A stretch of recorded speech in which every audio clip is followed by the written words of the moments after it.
Hello students, welcome to your online tutorial medical education hub. So students, आज मैं बात करने वाला हूँ अल्ट्रासाउंड के बारे में।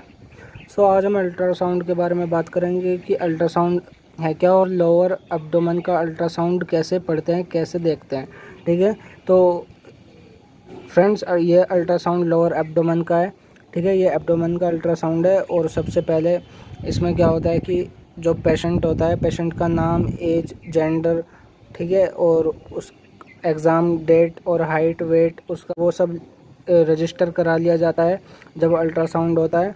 और अल्ट्रासाउंड के बारे में आपको बता दूं कि अल्ट्रासाउंड है क्या, व्हाट इज़ अल्ट्रासाउंड। अल्ट्रासाउंड एक तरीके का एक पिक्चर है, पिक्चर्स होती हैं। एक तरह की साउंड वेव्स होती हैं जो कि इंटरनल ऑर्गन्स की पिक्चर्स को देखने के लिए इस्तेमाल होता है। ठीक है, इंटरनल ऑर्गन्स में जैसे गाल ब्लैडर, लीवर या फिर पैंक्रियाज या स्प्लीन, ऐसे जो इंटरनल ऑर्गन्स हैं, या फिर रिप्रोडक्टिव सिस्टम जो इंटरनल ऑर्गन्स हैं जैसे टेस्टिस या फिर ओवरीज या फिर ये सब यूट्रस, ये सब चीज़ें देखने के लिए हम इसको अल्ट्रासाउंड को कराते हैं। ठीक है, अल्ट्रासाउंड कब किया जाता है? जब इंटरनल ऑर्गन्स में जब स्वेलिंग होती हो, जब पेशेंट पेन की शिकायत करता हो या बोलता हो कि मुझे बहुत दर्द हो रहा है पेट के निचले हिस्से में, या फिर वो बोलता है कि मुझे ब्लीडिंग हो रही है, या फिर मेंस्ट्रुअल पेन हो रहा है, या फिर मेंस्ट्रुअल ब्लीडिंग हो रही है, फीमेल पेशेंट है अगर, तो अल्ट्रासाउंड में क्या देखते हैं हम? अल्ट्रासाउंड में इंटरनल ऑर्गन के जो पार्ट्स हैं, जैसे मैंने बताया भी, यूट्रस, ओवरीज और फेलोपियन ट्यूब और स्प्लीन जैसे इंटरनल ऑर्गन्स हैं। अगर इनमें स्वेलिंग होती है या इनमें इन्फ्लामेशन होती है या किसी तरह का इन्फेक्शन होता है, क्या करता है, एक इमेज बना देता है। जैसे आपके सामने ये दिख रही है, इमेज बन जाती है ऐसी, और इसमें हम देख के बता सकते हैं कि कहाँ कहाँ इन्फेक्शन है, कहाँ स्वेलिंग हो रही है या कहाँ पेन हो रहा है।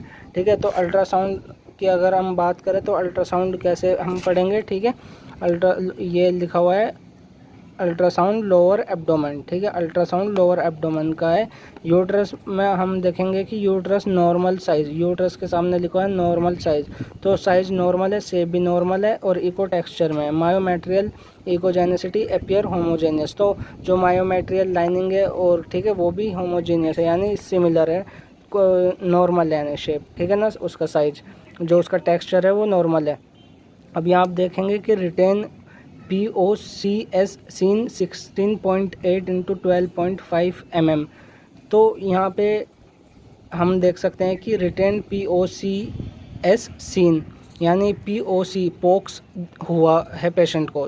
ठीक है, जो भी अगर कोई फीमेल पेशेंट है, अगर ये आता है उसमें पोक्स, रिटेन पोक्स, तो ये समझो कि उसमें क्या है, पोक्स का मतलब क्या है, रिटेन पोक्स, पोक्स का मतलब है प्रोडक्ट ऑफ कंसेप्शन। ठीक है ना, प्रोडक्ट ऑफ कंसेप्शन यानी कंसेप्शन से पहले या कंसेप्शन के बाद जो टिश्यू प्लेसेंटा के अंदर या फिर फीटस का कोई टिश्यू या कोई प्रोडक्ट रह गया हो प्लेसेंटा के अंदर या फिर इसमें बॉडी के अंदर। ठीक है, तो उसको हम पोक्स बोलेंगे। तो पोक्स दिखाया हुआ है, इसमें पोक्स है पेशेंट को। ठीक है ना, 16.8 इंटू 12.5 mm का। एंडोमेट्रियल थिकनेस बता रखी है इन्होंने 6.8 mm की। हम ये देख सकते हैं। अब फिर एडनेक्सम में left ovary show cystic lesions. Left ovary दो तरह की, दो साइड होती है ओवरी की, एक राइट और एक लेफ्ट। इसमें left ovary show cystic lesion, तो सिस्टिक लीजन दिखा रहा है इसमें लेफ्ट ओवरी, इसमें जो शो हो रहा है। ठीक है ना, कितने साइज के? 19 इंटू 11.9 mm की है, और जो राइट ओवरी है वो है नॉर्मल। ठीक है, तो सिस्ट इसमें बता रहा है प्रोडक्ट ऑफ कंसेप्शन, यानी ये होता है polycystic ovarian disease, no fluid collection in seen. तो इसमें कोई फ्लूइड का कलेक्शन नहीं है पॉलीसिस्टिक ओवेरियन डिजीज़ के अंदर, कोई भी मतलब ऐसा कोई फ्लूइड का कलेक्शन नहीं है, कोई भी, सब नॉर्मल है। ठीक है ना, यूरिनरी ब्लैडर में अगर हम बात करें, normal in capacity, urinary bladder normal है कैपेसिटी में, और एंड उसकी जो वॉल की थिकनेस है यूरिनरी ब्लैडर की वो भी नॉर्मल है। एंड नो कैलकुलस, कोई स्टोन नहीं है, कोई भी कैलकुलस नहीं है, और डाइवर्टिकुलम सीन, कोई डाइवर्टिकुलम नहीं है। ठीक है, इम्प्रेशन जो RPOCS यानी रिटेन प्रोडक्ट ऑफ कंसेप्शंस है, इसमें ये है। ठीक है ना, तो क्या दिखाया हुआ है इसमें, बीमारी क्या है, बीमारी ये है दोनों। ठीक है, दो बीमारी है इसमें, और लेफ्ट ओवरी ओवेरियन सिस्ट जो है वो नॉर्मली हो जाता है।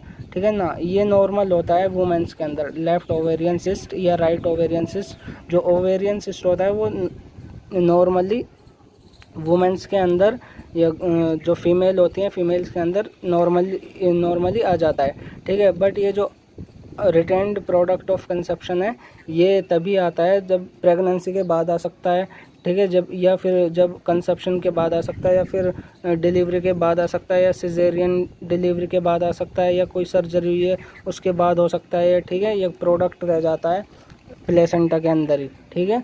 तो ऐसे हम अल्ट्रासाउंड पढ़ते हैं लोअर एब्डोमेन का, और ऐसे हम देख सकते हैं कि लोअर एब्डोमेन में क्या क्या कॉम्प्लिकेशंस हैं, क्या क्या एबनॉर्मलिटी है, और क्या क्या नॉर्मल है और क्या क्या एबनॉर्मल है।